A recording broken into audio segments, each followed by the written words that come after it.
नमस्कार दोस्तों, आज हमारे बीच में हैं एडवोकेट भानु प्रताप सिंह जी, जो राष्ट्रीय अध्यक्ष हैं राष्ट्रीय जनहित संघर्ष पार्टी के। आज हम उनसे जानना चाहेंगे कि देश और राज्य के अंदर जो हल्ला कटा हुआ है कि भाजपा हटाओ, तो उसके बारे में क्यों भाजपा हटना चाहिए, भाजपा की सरकार क्यों हटनी चाहिए उसके बारे में। क्योंकि तीन बेसिक मुद्दे होते हैं गवर्नमेंट के, एक तो स्वास्थ्य, सुरक्षा और शिक्षा। तो मैं आपसे जानना चाहूँगा सर कि क्यों भाजपा को हटाना चाहिए, क्योंकि वो कह रहे हैं कि हम लोगों ने सब कुछ दिया है फिर भी।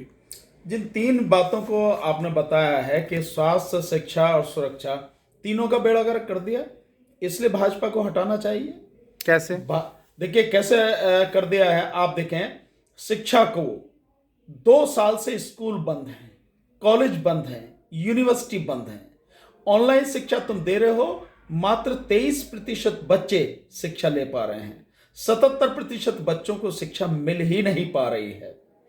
शिक्षा, नई शिक्षा नीति लेके आए हैं, उसमें आप उसको प्राइवेट करते चले जा रहे हैं। अब प्राइवेट भी आप इस हद तक कर रहे हैं कि जो इंस्टीट्यूशंस हैं, जो यूनिवर्सिटीज हैं, आप उनको अधिकार दे रहे हैं कि वो सिलेबस भी अपने आप बनाएं और इसके अलावा फीस भी वो अपने आप तय करें। यानी सभी चीज वो अपने आप ही तय करेंगे। फिर सरकार क्या करेगी? फिर गरीबों का ध्यान कौन रखेगा? दबे कुचले लोगों का ध्यान कौन रखेगा?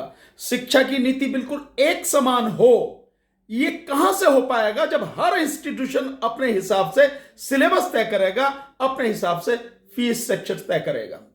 ये सारी चीजें। फिर दूसरी बात, प्राइवेट हाथों में देने का मतलब यह है कि शिक्षा को आप गरीबों से, जो दबे कुचले लोग हैं, यहां तक कि मध्यम वर्ग के जो लोग हैं, उनके हाथों से शिक्षा खींच लो। उनके बच्चों के जीवन में तुम अंधकार कर दो। उनके बच्चों को शिक्षा से वंचित करके इस देश के भविष्य को अंधकार में ढकेल दो आप।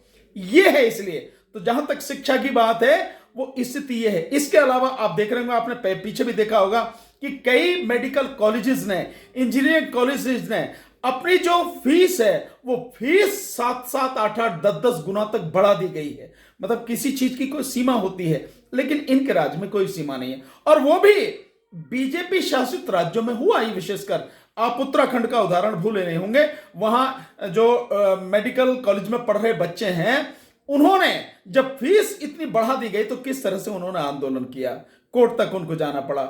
ये लगातार स्थिति मतलब हर जगह फेस आ रही है। तो आप इस देश को सुनहरा भविष्य देने के लिए जिस चीज की जरूरत है वो है शिक्षा, और शिक्षा को पूरी तरह से तबाह करें। केवल यही नहीं, आप इसमें आगे भी देखेंगे, शिक्षा का सिलेबस इन्होंने चेंज कर दिया। मतलब आप डॉक्टर्स को रामायण पढ़ाएंगे, ये शिक्षा में एक तरक्की की बात है। जो भी उसमें जरूरी चीजें, यहां तक कि कॉन्स्टिट्यूशन से जुड़ी हुई जो जरूरी चीजें हैं, जिस तरह के फंडामेंटल राइट्स वगैरह, वो महत्वपूर्ण चीजें सिलेबस में से गायब कर दी हैं।